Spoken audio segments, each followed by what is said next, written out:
舉到攰攰地，你又悶悶地，不如猜枚啊！我唔識飲早猜枚嘅喎。咁健康，我都係喎。咁不如我哋益智啲猜眉魚啊！輸咩先？咁啊叻嘈啲啦，輸咗嘅就除一件衫回歸大自然，好唔好？好啊。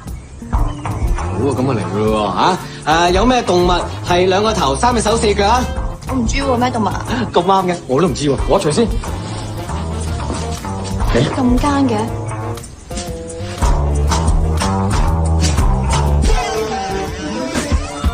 喂，到我問你啦，小明有三兄弟，大家叫大明，亦都叫二明。小明明明係叫小明，但係就叫自己做白明，點解？點解？因為小明講大話。到我，英文字開頭 F 最尾 K 可以用嚟吉嘢嘅4個英文字母英文字係咩 FORK，fork， 叉咪可以吉嘢咯。咁都陰你唔到，哼！咁啱我大概除咗一隻先，吹咩？咁啊簡單啲啦，喺1至9數目字入邊有邊兩個字係唔妥對方？玩嘢，數字點會唔妥對方啊？係搞唔搭吧？唔妥佢咪唔妥佢咯。喂，我而家要認真啲啦。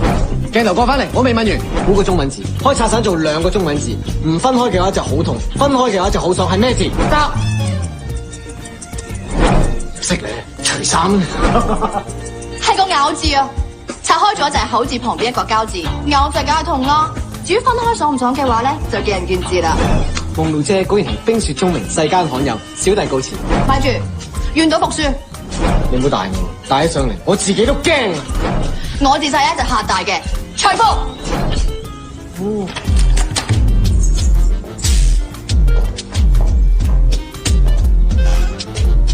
拎開啲啦，怕咩醜啫？好，今日我就開鋪大嘅，出招 ！Oh my god！驚啊你！唔係我講㗎，佢講啫嘛。羅校長。